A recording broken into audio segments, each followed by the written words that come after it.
Ladies and gentlemen, welcome to Lincoln University campus. Welcome to Innovation.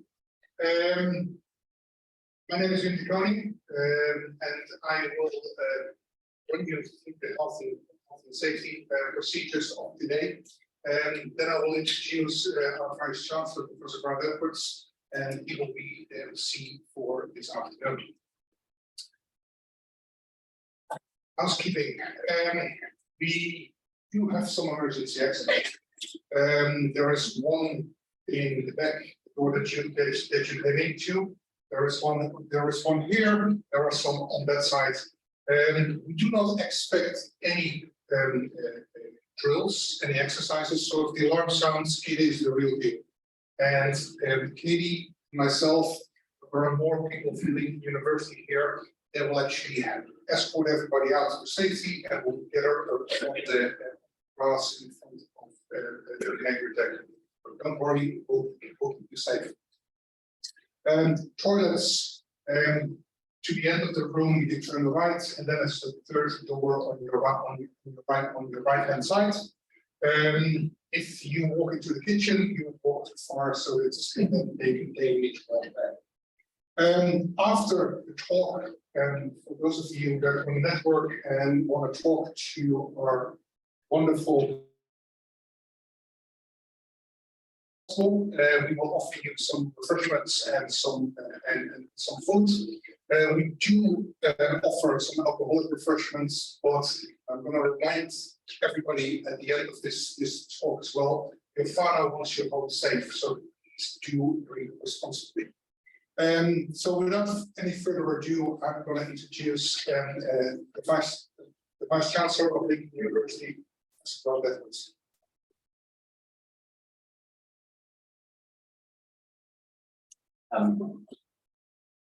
Hi, Roberto, and welcome to Whare Wānaka, Aoraki University. It's good to see you here today, and welcome you to the fourth in the Excellence series here at the University. It's through our Excellence series that Lincoln University is privileged to be able to contribute deeply to the public debate on many of the critical issues facing our country and our communities, while also showcasing the university's work in research, education, and in relation to land-based sectors. Lincoln University is dedicated to help shape Aotearoa's future prosperity and intergenerational wellbeing, and the Excellence series delivers the opportunity to demonstrate the expertise and insights from some of our key staff here at the university. It is a great pleasure that for this evening, I welcome Professor Graham Squires to give the presentation on the hot issue of housing, including a discussion of 4 drivers of the housing and property markets, both domestically and internationally. Graham is a recent arrival at the university, just been less than a year now. 6 months, very short space of time. And he is Lincoln University's Professor of Property Studies, a discipline that includes Lincoln University's most popular study program, a Bachelor of Land and Property Management at the university. We have the most number of students actually in that program at the university. A little bit about Graham. During more than 20 years spent research and teaching. He's been into all things property related. He's authored 6 books in the discipline areas of economics, property planning, urban and environmental studies, real estate development, and construction. He's had a range of research grants from some pretty major funders, including the World Bank, United Nations, and Fulbright as well. And some of the positions that he also holds include President of the Pacific Rim of the Real Estate Society, Director of the International Real Estate Society, and is co-editor in chief of the Journal of Property Management. We welcome Graham here to the tonight. Thank you very much.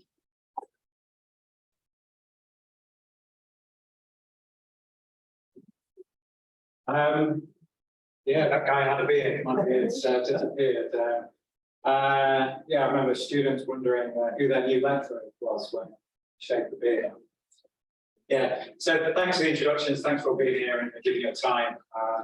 I'll move through the slides and we'll just sort of see how this proceeds as we move through. I know that a lot of this session that we've been covering with part of this series has been about well-being. So I just thought I'd start off with my well-being journey and my sort of touchstones that I connect with. And certainly well-being for me starts with family. My journey has been, well, academic journey from Manchester to Bristol to Birmingham to Palmerston North to here. So I have to thank my wife and daughter to come on that journey with me. So that's a sort of the first sort of well-being thanks. Secondly, I do a lot of what's called transcendental meditation. And this is sort of popularized by the Beatles, you'll remember, back in the 1960s, and more recently there's David Lynch and Russell Brand and Katy Perry, people like that, have been to popularize it. But essentially, it's just it's a mantra, so just a technique that I do twice a day for 20 minutes, and keeps me calm. It sort of aligns with these sorts of 4 states of consciousness. This is waking,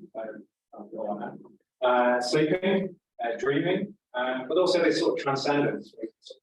Reach a sort of unified field. So it's not religion, just a technique and a way to sort of be in touch with yourself. Then the other sort of key part of my well-being is through this book that I propose to anyone I meet. It's called The Untethered Soul by Michael Singer. It was a bestseller, and it's all about this idea that you're not the voice in your head, you're the one witnessing the voice in your head.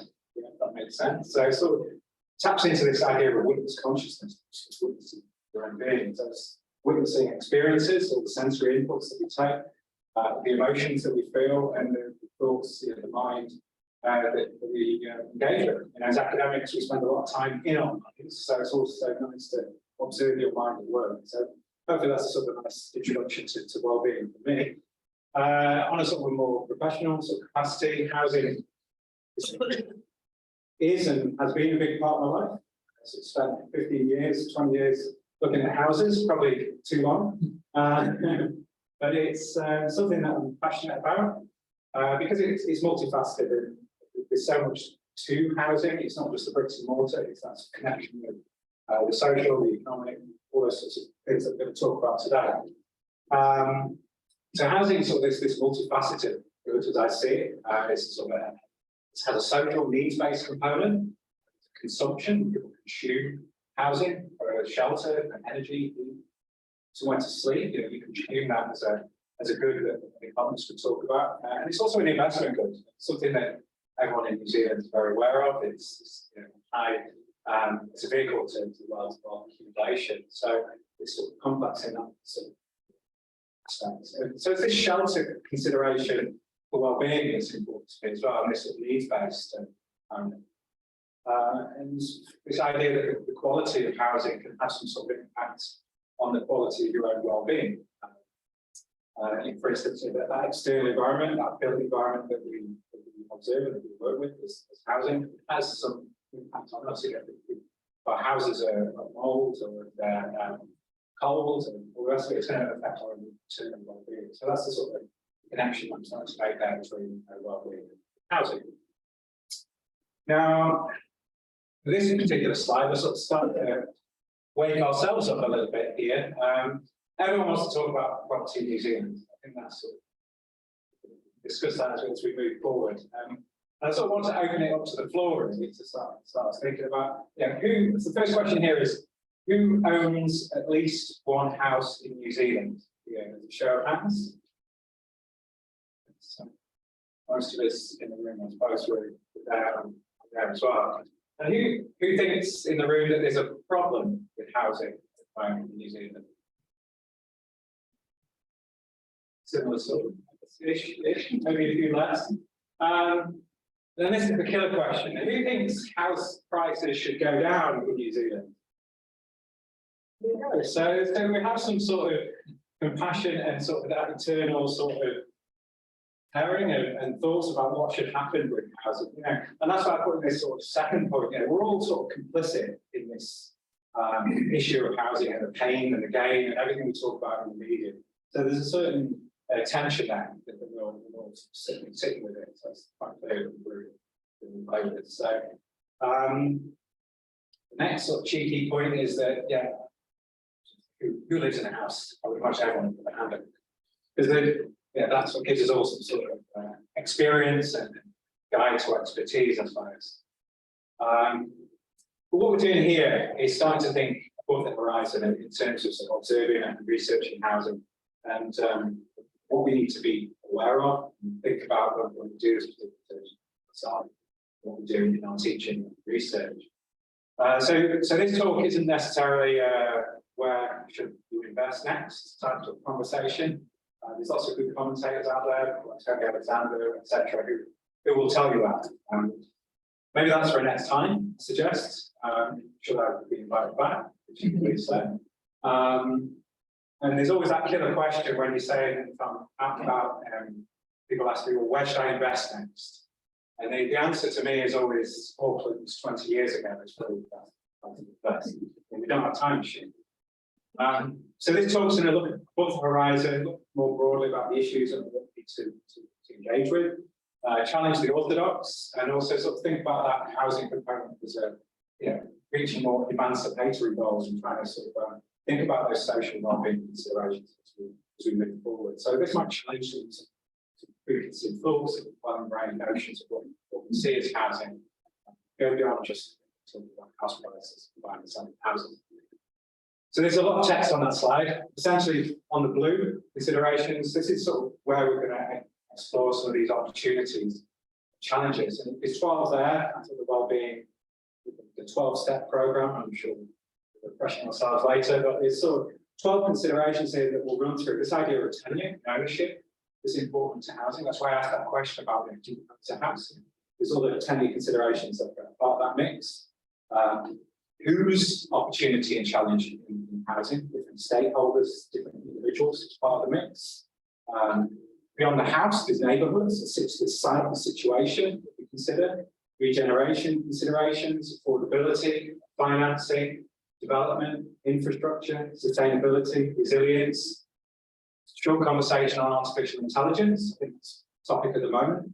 And as part of that, a suite of instruments that are playing a part in changing the whole landscape of thought, such as machine learning. And then policy, you're never far from policy with housing.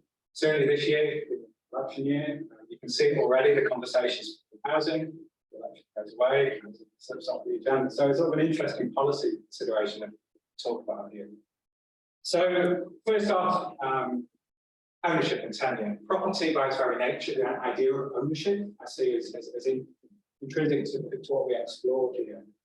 So I'm sort of asking that sort of more rhetorical question, is it all about ownership?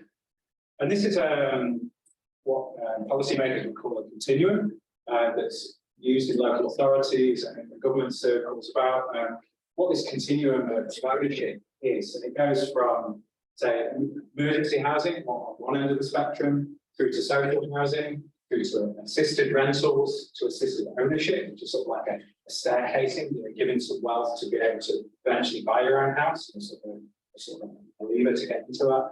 Owned property, private rentals, and private ownership. And then what we see is against that continuum is a difference in income strata, quintiles. This idea that people move towards this private ownership aspiration as incomes increase. And also on the bottom line there, it talks about interdependence, independence, shall I say. You move from a reliance to being more independent. So this is the sort of the mantra in the conversation that forward in policy circles. And I suppose that just hits the root of the issue of ownership being in the eye of the beholder. If you're renting, you're private renting, you're going to have a different relationship with property as different if you own a property or if you have multiple properties and use housing as an investment vehicle. So this is something that's important. What's interestingly not on that slide is wealth and housing wealth that plays a part in that and the ability to switch tenures individually, socially. So there's that sort of wealth consideration. We do have PhD students working on that particular challenge at the moment. So that's that tenureship consideration. Then is the who. The who is we all have multiple roles. We have different hats. We can be individuals and agents of change, but we also sit in certain structures. We sit in an education structure, government structures, there's this whole different sort of components and considerations from an institutional point of view.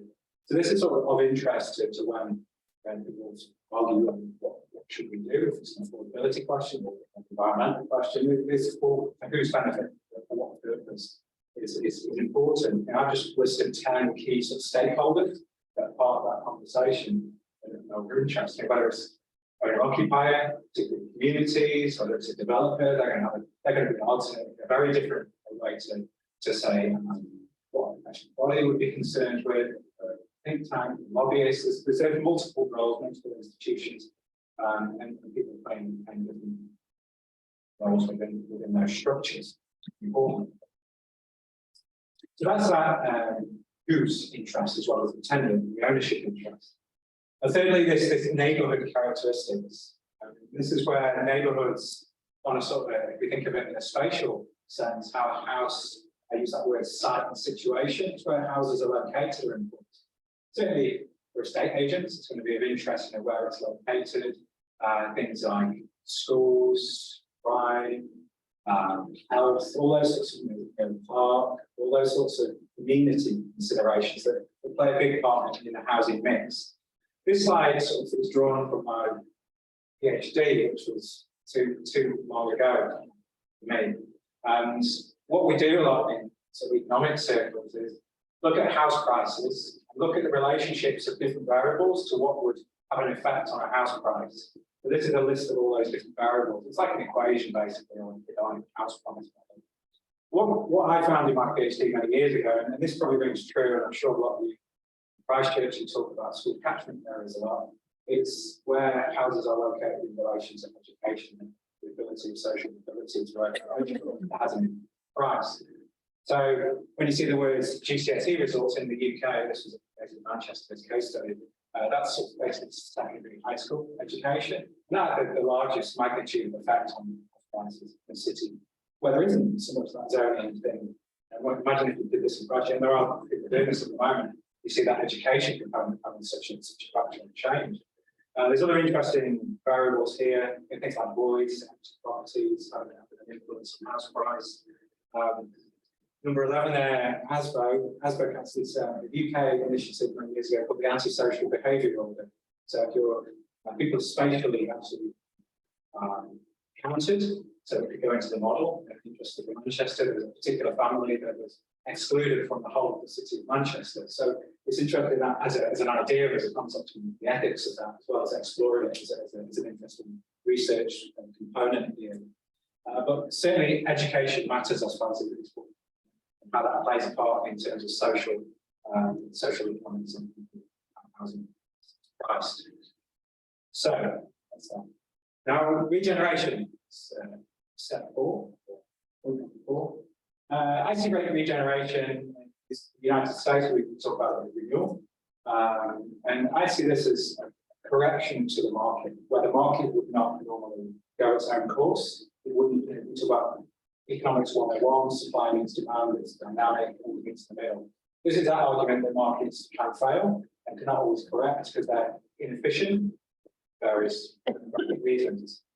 And this is a whole list of why people regenerate areas, or why there's that catalyst, why there's that interference into the market. And these are all sort of coming from a sort of a negative standpoint, but hopefully you can see that's why the market might be correcting, hence these regeneration renewal approaches. Things like low affordability that we just talked about, might be high concentrations of deprivation, high concentrations of poverty, things like imbalanced resources, stigmatization in places, all those sorts of reasons to try and stimulate the market, but not normally stimulate itself, if that makes sense. So that's sort of an interesting sort of what to do about the issue, the regeneration renewal, something to do, and especially around concentrations of problems within neighbourhoods. Not a big an issue in New Zealand, I would argue. I'm trying to think of this in broad terms. Certainly in the UK, areas of industrial decline and heavy industrial decline still is, or heavy manufacturing disappearing from a place, and need to deal with it in a concentrated spatial way. So that's the sort of regeneration component. about it. We'll talk about policy in a minute. Everyone okay? All right. So affordability. The reason I broke this one up is this is the top one. This is the thing I've been exploring. I researched this for 7 years. And I just sort of want to challenge the myth here, and it'd be interesting to challenge your thinking as you watch this. Is this the myth we're up against? That it's all about increasing housing supply? This sort of economics 101. These are models that have been rolled out in terms of general consumer goods. But what about housing? If we just increase the supply of housing, price will go down, problem solved. That seems to be the mantra that we're up against. Some truth in it, yeah, of course. People need to have a house supply to be able to fund the market system. So that's sort of one challenge for us. However, this diagram here is a bit like people's relationship status on social media. It's complicated. There's a lot to this, isn't there? It's, I'll just roll out a few of these. Obviously, you won't be able to see. Sure, pass the slides on after, but you'll know a lot of this stuff.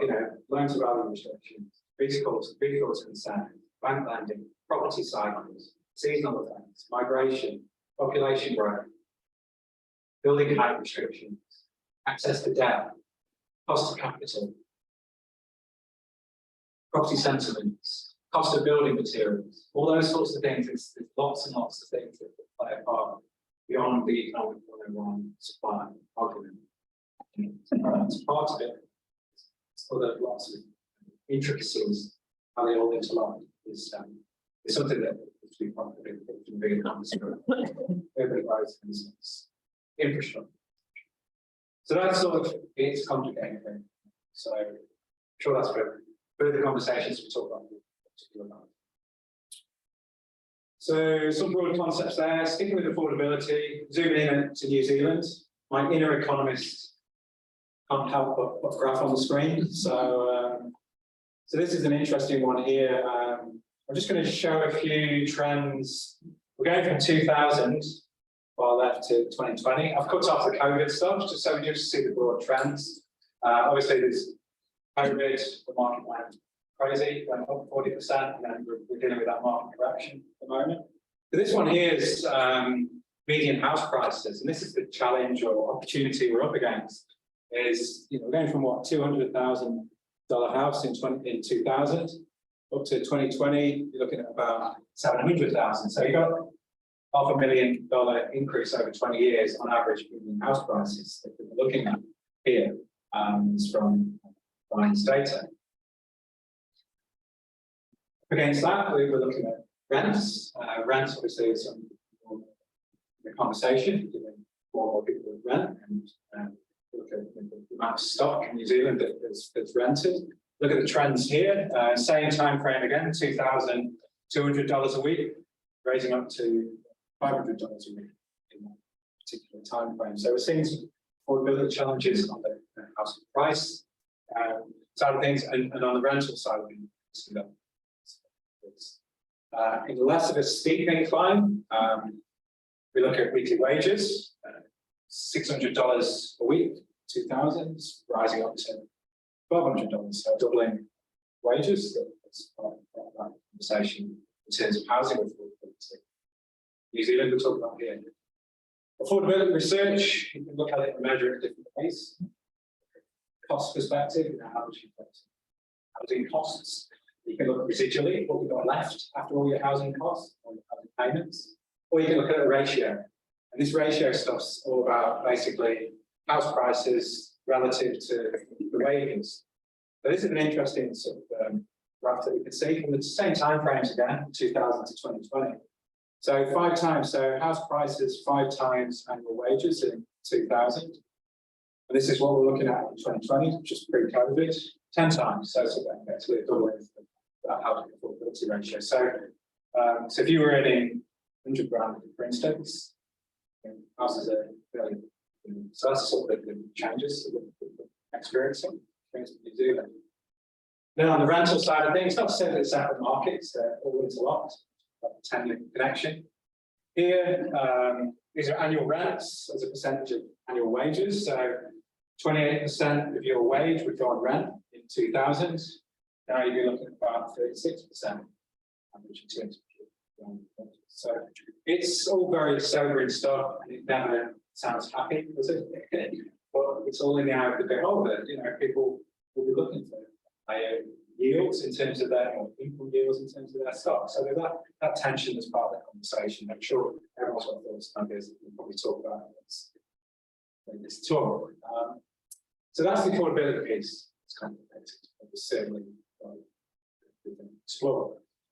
Financing. So this is sort of, you know, it's what I've talked about here in this slide is more institutional finance considerations and relationships between public and private finance in the mix of providing housing on mass, you know, on a larger scale.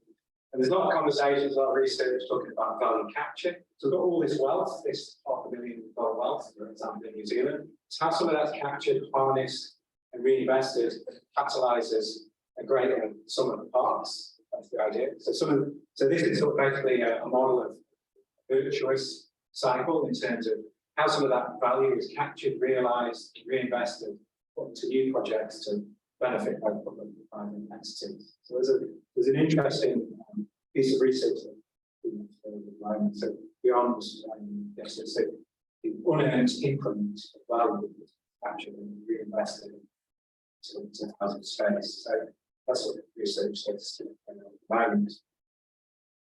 Development space. The main points here, this relationship from an institutional point of view in terms of markets, different markets that are at play, and the roles that people play within the development process. There's a lot going on here.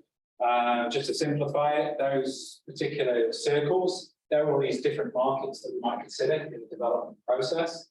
And then all these sort of squares and all the different roles and people who are at play that make it a lot more complex. So, you know, materials in the development process, and the cost of building materials, for instance, there's a market for that. We've seen it. New Zealand, for instance, is a nation importing gin and all that sort of stuff is part of that mix, and labour market and the political market was quite an interesting one, financial markets, all that part of the mix. And then surrounding that is all the different roles and all the different forces that are at play in the development space, whether it's occupiers, investors, regulators. Developers are always keen to unleash and unlock and reduce red tape and regulation so that there can be more quick wins and easy wins to gain those profits, profit being the most motivated for developers in the space. So that's a sort of an interesting component here of that development challenge within the housing space. So we'll keep this moving on. So infrastructure, say housing in neighbourhoods. There's also housing and its connections. There's that argument in a lot of research and policy space that it's places where people live, housing, work, where people play. And it's that interaction and that interrelationship between places, which is where infrastructure lives. Whether that's digital infrastructure, people might more live, work and play in their own houses a little bit more. But there's certainly a need for physical hard infrastructure, like rail conversations, etc., that play a part in this.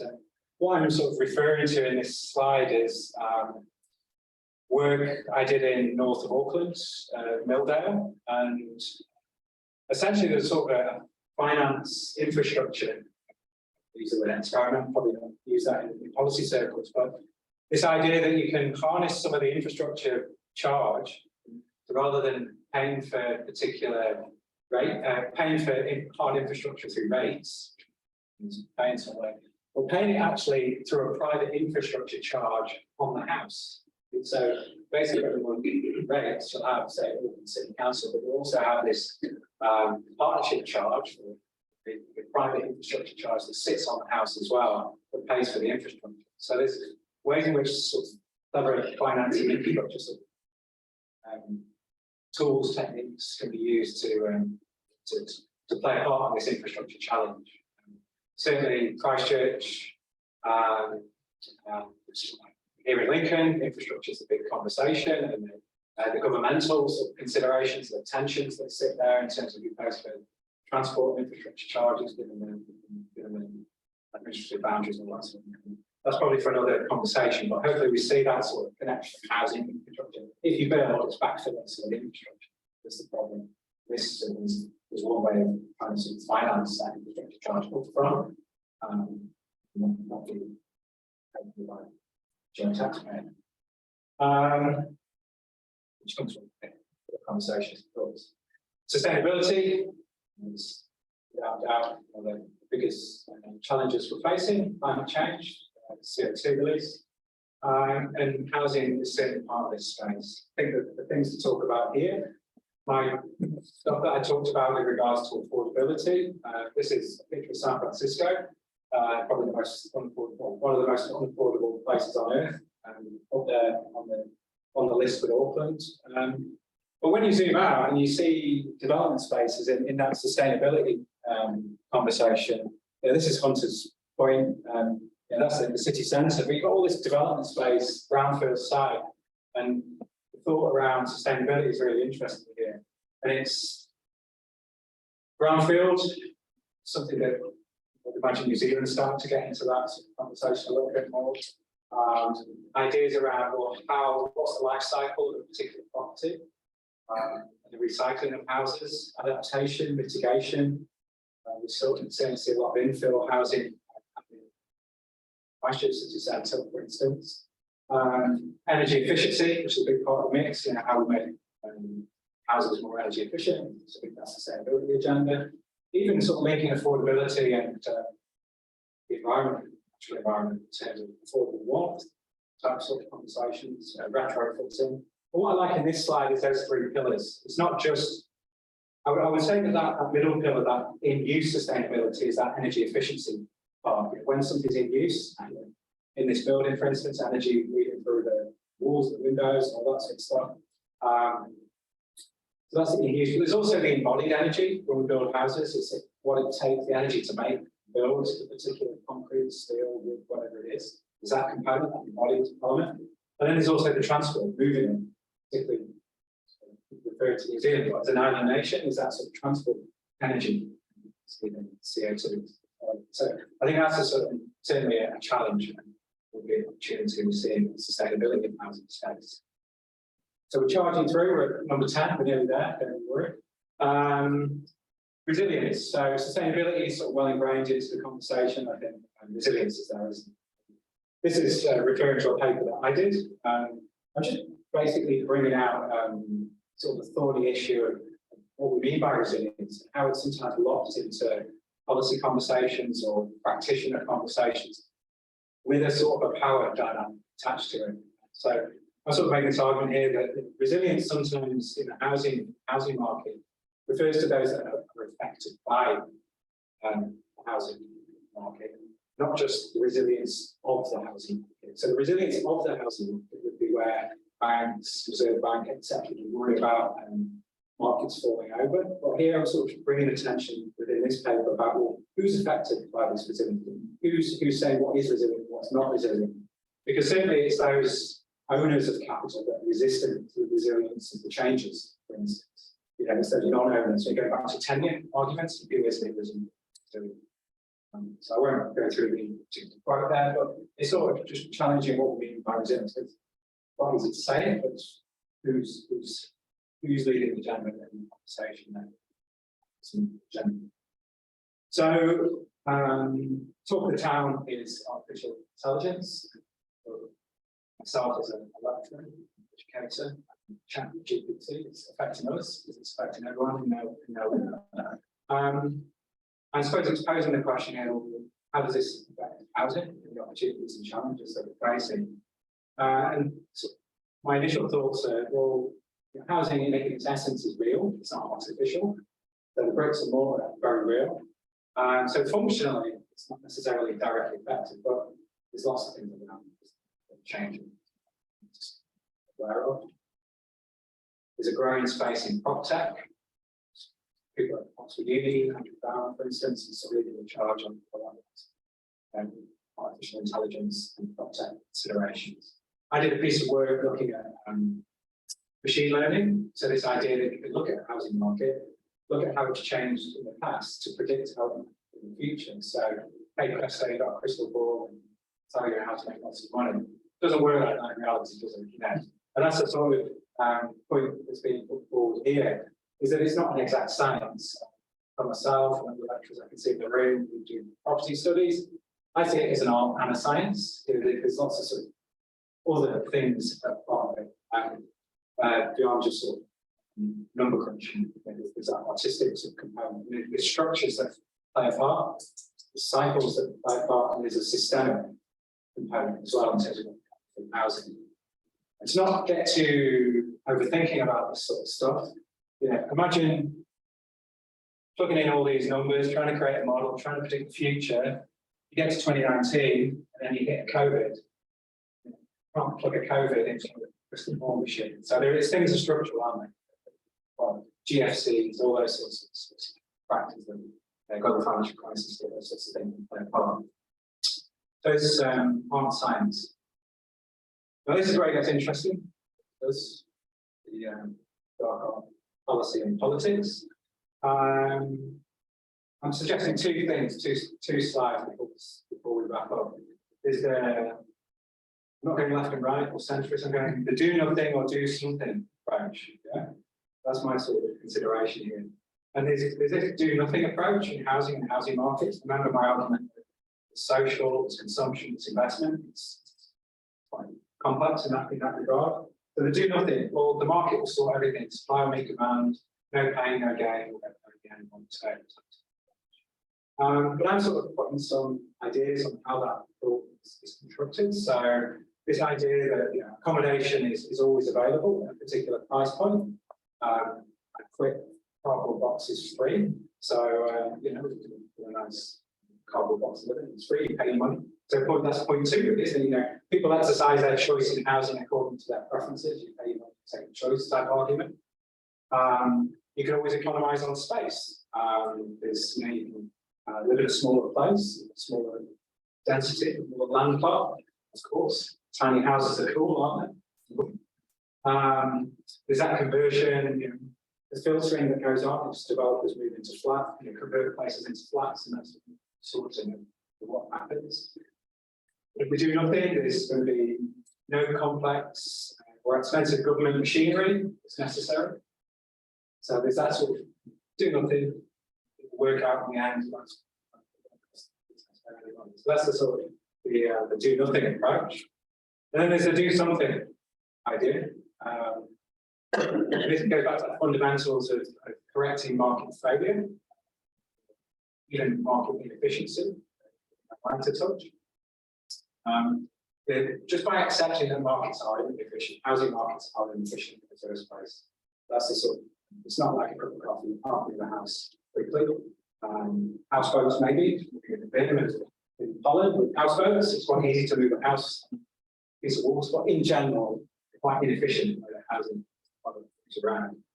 So that naturally means that inequalities of income come along, and you know, affordability aspect starts to be built in because of that market failure. External costs of poor housing spills over into health, education, all those other public considerations. The in between. Housing is a merit good. It's the idea that something should be done because it's got meritorious needs. It benefit for society by having good quality housing. And there's this idea that, you know, public intervention might be necessary to speed up the response to supply to an increase in demand. So that's where it just throws off the real hard right liners in that you might actually have to do something to make the housing market more efficient. And so that's the sort of interesting do something that sort of runs the answer to the usual sort of narrative. So that's argument in your heads. So that's the idea that, you know, intervention actually can speed up markets. So that argument on maintain is important. So do something or do nothing. We'll go full back to well-being. What do we do? Doing something because we've made things fun. So I've sort of circled back to another well-being guru of mine. So this will be Eckhart Tolle. And yeah, do something now. It might even be just living in the moment. Because a past, there's a fabrication in our heads. We make up stories about what our past was. We used to be living in the UK. It's just a story. The future is uncertain. We'll hopefully think about getting home and meeting. But we're all in this room now, aren't we? That's where well-being starts and where communities start, I think. So that, I believe, is our guide to spiritual enlightenment. Do something, even if it's just meditate, just be in the room together. Thank you.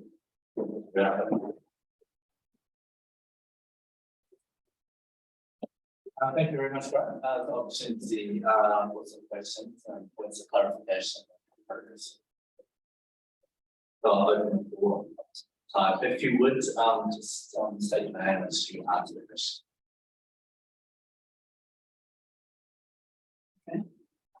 Deborah Hassan, Councillor, Selwyn District Council. Have you taken the opportunity since you've been at Lincoln to study the housing market in Selwyn, growth and civic debate that we have experienced?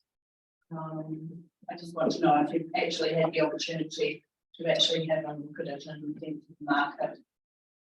Not directly, that's an offer for funding. Was referred or was it? No, I just wondered with that, Yeah. could have it, you know, Yeah. Selwyn is a case study because Queenstown used to be the fastest growing district. Now it's been Selwyn District Council, but we are in a slowdown with regards to the growth market.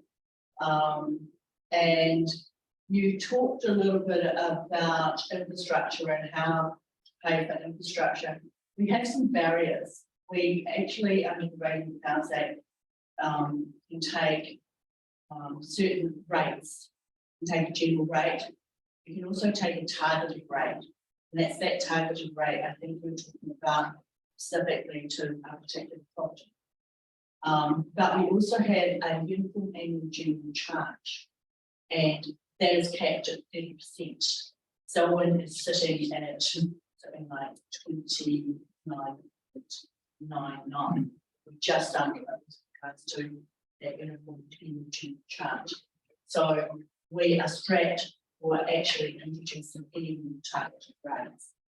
Another scenario which we came across with the targeted rate was we had inequities with smaller population, but people in certain areas being able to afford the infrastructure, others couldn't. So what we tended to do was actually do a district-wide rate.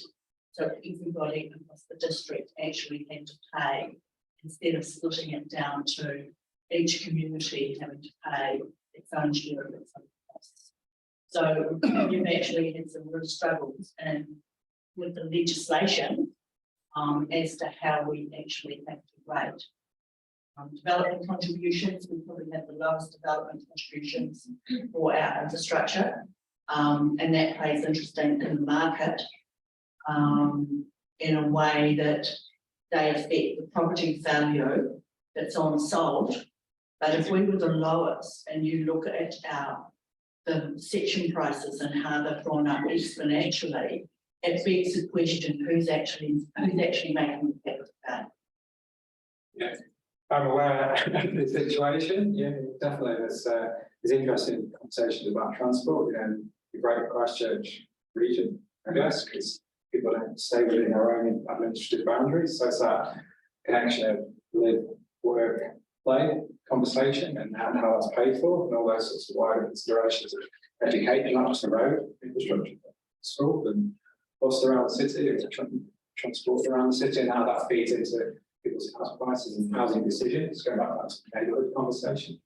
So certainly it's on our radar, my radar in terms of research. There's case studies. I think there's certainly aspects of the wider market as well, and how certain administrative boundaries interconnect in housing market, wider housing markets. So regional considerations, there's certainly in sort of housing targets and all those sorts of things are sort of often explored at a regional scale because it's all to do with transport. People's, as I said before, really that's sort of live and work. It's a sort of commuter times. that a lot of these models are done, those sorts of housing models. So yeah, it's certainly round up the picking, and then there's a political that's there as well. And it's no escaping. John Wilkes. Thank you. Yeah, my name is John Gould. I'm a tutor in environmental management. Just a couple of quick comments and then a question. But, you know, I've been thinking we're faced with this huge sustainability challenge in the future. And I drive out from Christchurch to Lincoln quite often, and I see enormous amounts of earth being moved with all the new developments between here and Christchurch. And it sort of struck me that in the future, maybe in 50 or 100 years, will we be building housing more like we build Lego? I mean, Lego's indestructible, but out of components that can be, you know, put together and taken apart. That was one comment. The other comment along a similar line is, I'm very happy with my housing situation because I paid my mortgage. And I make much more money from my house price going up than I do tutoring at Lincoln. I teach here for love, not money. But I have two children, you know, who are about to want to buy a house. That's why I put my hand up, saying that I want house prices to fall, because their future is very, very confident. But the question I have, sorry, a bit on getting there. I don't know if you've been following the debate going on, and I won't mention names because we're talking about politicians, but the leader of the opposition has been challenged because he owns 7 houses. And recently, a minister was, you know, lost, the Minister of Transport lost his portfolio because of conflict of interest. Because he owned $13,000 worth of shares in Auckland Airport. I think that he was reminded 12 times. I think that's outrageous. I think he should have gone. But on a recent Q&A program, the leader of the opposition was challenged in the fact that if he owns 7 houses and most of them are being used for investment purposes, then that is millions of dollars in capital gain. Is that not a conflict of interest? You know, if you are in a politician in that situation. And my question is, from your experience with housing around the world, do you know of any countries or communities where that has been raised as a conflict of interest? Well, I'll give the direct answer. I don't know. It's a straight answer. No, I don't know whether that is the case. And do you think it should be considered a conflict of interest? Well, I'll have to give a politician's answer to that. Yeah, I'm not sure at this point. But I think, in all seriousness, I suppose you're raising an interested. Is the question, should a politician have 7 houses? Is that the question? Well, there's that side of it. I mean, what is very surprising was that the aforementioned politician, who will remain nameless, actually didn't know the value of his houses. He was asked several times in the Q&A interview with Jack Taylor, and he said, "Oh, I have no idea what the capital gain is." And he was apparently running, you know, Air New Zealand, and supposed to know something about business. But quite surprising. Thank you, John. That was the question. I was just going to just sort of counter. I mean, you've got to remember that former Prime Minister, when she was quizzed about the price of her house, and I think her response was, "I don't spend my time looking at the value of my house." So, you know, there's lots of personal relationships, and it goes back to my points in the slide about, you know, ownership and different roles, different tenures, and politics and policy that are all part of that mix. You know, the institutional mix, the multiple institutions, agency structure are all part of it. Getting angry about it is not my job as an academic, but as a concerned citizen, that's probably the conversation. You raised a good point about intergenerational housing wealth, which is important to me, research.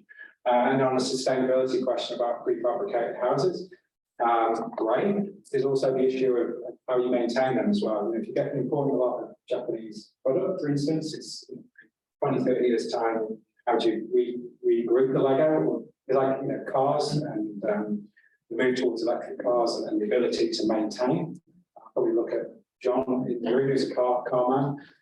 Yeah, it's harder to sort of deal with new modern technology. It might be warmer, more efficient, easier to put together, cheaper. However, there might be difficulties in the future as well. So that's a sort of a challenge in terms of sort of that maintenance of it. So hopefully that implicates some of the room as well.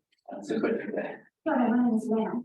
I have a question in a similar vein. Those of us who are interested in housing and making decisions about housing seem to be people who own houses. And we're not the people who we are creating this new housing law for, like housing policy changes will take time to be implemented. So how much research has been done, or how much work has been done on rangatahi aspirations for housing and what they want the housing provision to look like in the future? That's something that I've not researched, so I wouldn't know. But I think we're all, is that point I made about we're all complicit in the process, and you would hope that we, the people, are part of that policy conversation in the way that it sort of feeds its way through to decisions. Obviously, it's a question of politics, you know, a lot of the discussion in economics, the modelling, all those sorts of things, sometimes are external to political conversations as well. You know, the affordability question, people like Bernard Hickey, you know, here's where he is, it's all in the politics, isn't it? So that's some of that is part of the conversation. Those direct research, no, but sounds like it's something that should be explored. Yeah, it's massive. It's good. We see people wanting to take heritage and wanting houses and living houses. Nothing to do with that. The world we're creating in housing might be real. I can actually speak to some of the research that was done on apartment housing. Lawrence Smithy is reporting. He did a really big study about 10 years ago. I don't know if this is in Auckland about the housing aspirations of people who live in apartments.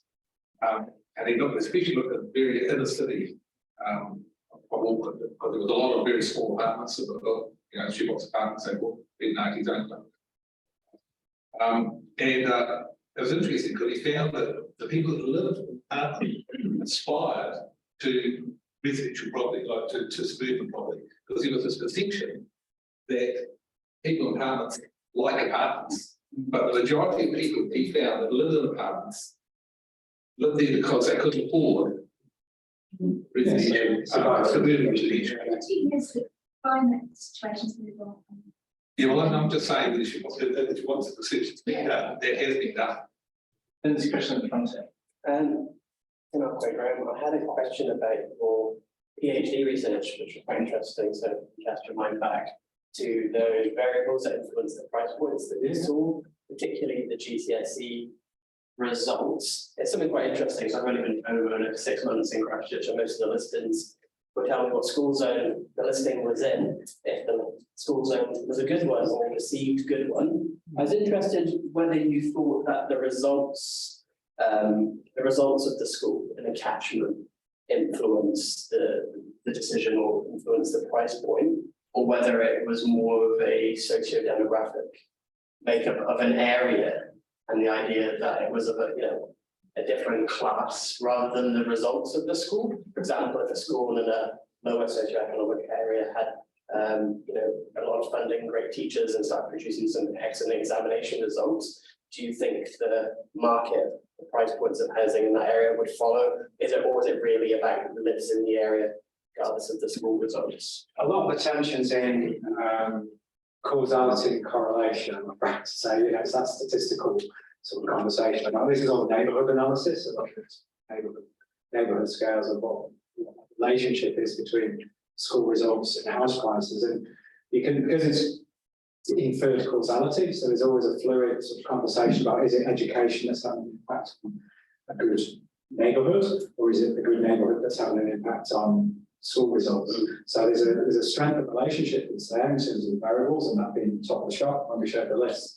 But in terms of the strength of the relationship, the causality is always going to be hard to argue with what way it goes. But this work is, again, it's case study by case study. Every city, every geographical spatial scale is different. This was in Manchester, so obviously the the school catchment conversation is very different. You know, it's very hard line in Christchurch, and kind of alluded to that. And so there's going to be, you know, if you repeat this study, you know, and in Christchurch setting at neighbourhood scale, it might even be an even stronger relationship, not arguing causality outright, but a stronger relationship. So I think it just comes down to that. So Causality. correlation, so is it the results or is it the makeup of the area? If there was a hypothetical intervention in Christchurch where there are hard boundaries, busing people from a certain area to a different school, do you think the market would reflect? Do you think the market would reflect the busing to a different school, or would it be that the area is well entrenched wealth and class that? I mean, it's slight fluidity, isn't there? And it's about people moving as well as the hardline boundaries of this space. So people moving around looking at the neighbourhoods. I see the great ability to people to move around and bus around. And overlaid on this, I mean, there's a study at Canterbury on this at the moment. And I think what we brought up in the conversation there was that there needs to be more talk of public-private school type sort of stuff as well, because obviously that creates a more mobile dynamic sort of picture that's overlaid on top of it. Whereas in Manchester is large, you know, in cities largely public schools. So I think there's another layer that we move towards that argument that you're trying to sort of move towards. I have one of those questions, sorry, of utilisation of space, Richard Colt is my name. I didn't see any figures, and I'm just really interested to know when we're talking about sustainability and efficiency, and also utilisation of space, because it seems to be in New Zealand that we have a demographic that has 2 people in a 5-bedroom house and 2 adults and 2 children in a tiny home with wheels somewhere in a paddock to replace them. Has there been done any statistics on how big per person we are on a global scale for utilisation and sustainability within homes? There is stuff out there. I mean, for New Zealand, a lot of the research sort of focuses on 3-bed average house analysis. That tends to be the way it works, but I think that's sort of the amount of household composition will be important in terms of what you're saying. It's from a sustainability efficiency angle. Yeah, I mean, Okay, so one last question over here. Catch up after all. Hamish Green, Department of Environment and Management. Hamish, Why we get to meet? we meet online a lot. Right. If you were to, what would you say was the one most important area in the theoretical sense for property management people to be doing research on? What would be the one most important area in an applied sense for property management people to be doing research on? I think from a housing space, energy efficiency stuff, I think there's certainly around sort of theories of energy efficiency and intermediate housing. I think there's certainly from a New Zealand case, talk about public-private before, I think there's a lot more that needs to be done intermediate. It's hard, the political challenge is there. You know, I follow the UK, Western European tradition where intermediate housing normal. So there's that. I think the actual application of that's a whole other matter, isn't it? But I think that would be something that can deal with some of these affordability issues. But of course, it's climate change, energy efficiency, schemes like energy performance certificates that you see in the UK that have mentioned, obviously got happy homes here. But I think there's sort of a more nuanced sort of, or a more sort of more sophisticated sort of building on what was there, probably something more applied that can help with the climate challenge, I guess. And obviously affordability challenge. All right. Thank you, Graham, for your presentation today. There is an opportunity going ahead to engage out in the room with further conversation. I think it's been enlightening to look at the property and the housing market. I'll just say here at Duke University, we're probably benefiting really from the rental market being really lower rental prices. And we've identified that as a significant contributor to why the University of Canterbury and University are the only 2 universities in this country that are showing domestic growth in the number of domestic students that are coming to university. because housing and accommodation and the pricing of that is critically important of students. So it's actually impacting us as a university as a whole at this point in time. And we are a beneficiary in terms of the number of students that are here in both in Selwyn and Greater Christchurch. But really interesting presentation. I hope everyone else will engage in the conversation. So this is one of our university specials that comes from our own vineyards and a certain of ones. Thank you.